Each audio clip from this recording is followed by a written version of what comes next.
What's going on, everyone? I'm Chance from Chappell Sound, and today I want to talk about making your 808 audible on small speakers. Now, when mixing hip hop, the 808 is arguably as important as the vocals in providing a certain energy to your tracks. Well, sometimes we can run into a problem where, on smaller speakers, our 808s tend to disappear.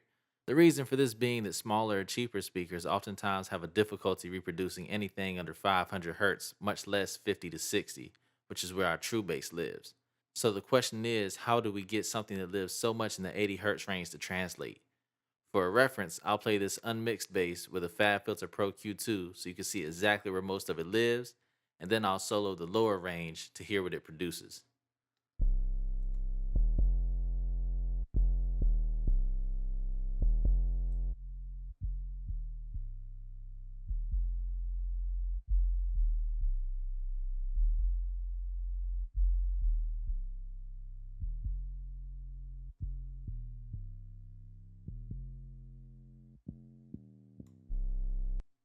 So you can hear it really starts to thin out when we start to go up in the frequency range.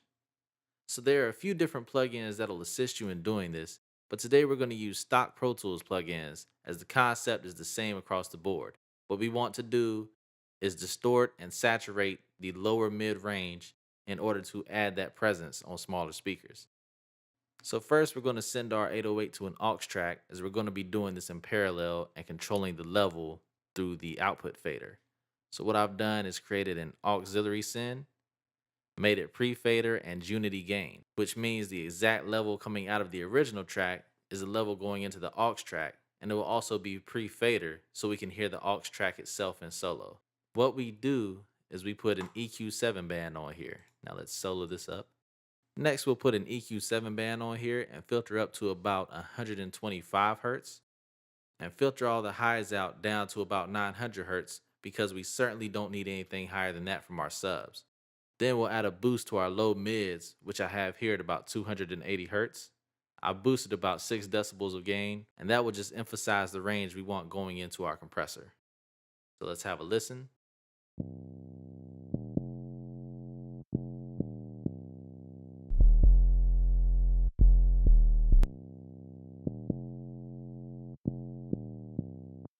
Next on the compressor, I used the bass guitar preset to start me in the right direction. And from there, I've slowed down the attack a bit to 19.5 milliseconds because the attack and punch of our 808 can still live a bit. But I set the release to 4 seconds so that the punch doesn't recover too quickly and we really lock everything into place. I'm getting around 2 to 3 dB of gain reduction, which is okay for this.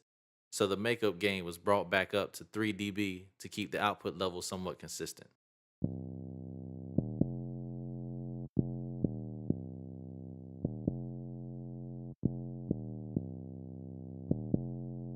So you can hear that just helped to emphasize the upper mid range that we had going on from the EQ7 band. Next, what we put on here for the distortion is SansAmp. For this, our goal is distortion, but not a crazy amount, just something to saturate the signal enough to add something to the total sound. So I just added a bit of buzz, turned down the punch, turned my crunch all the way up, gave it a little bit of drive, turned down the lows a little bit, as that affected around the 100 hertz area, which we're not too concerned about for this, and topped out the high knob. So if we play it on the Pro Q2, which we have here, and let's pull up the Sans amp at the same time, we can see that it'll add something to our 400 hertz range and also between 6 and 900.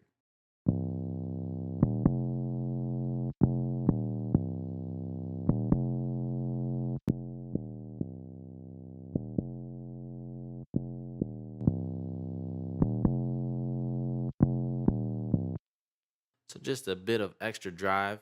And actually, there's a little bit of noise being put into the signal chain. So what we can do is copy this down, copy this EQ, and filter out that noise all over again. And we can also turn these two back off because we just want this filter for this.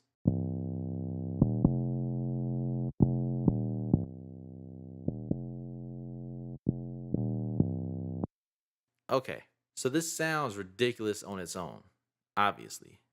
But if we back it down and blend it in with our original 808, then it'll start to sound something like this.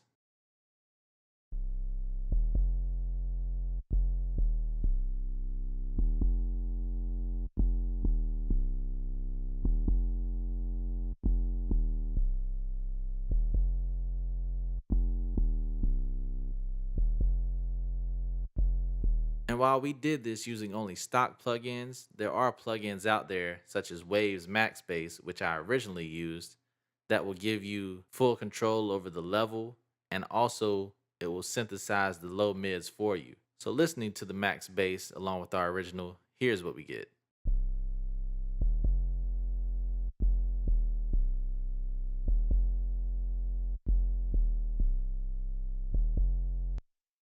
So you can hear that it went about it a bit differently. It didn't distort so much as just add upper harmonics. But if you're on stock plugins, which is absolutely fine, then this is the simple way to do it. Just add a bit of distortion and blend it into taste. Thank you guys for checking this video out. I hope this will help you in your mixing. Make sure you like the video and subscribe if you enjoyed this. And I hope to see you next time and have a great rest of your day.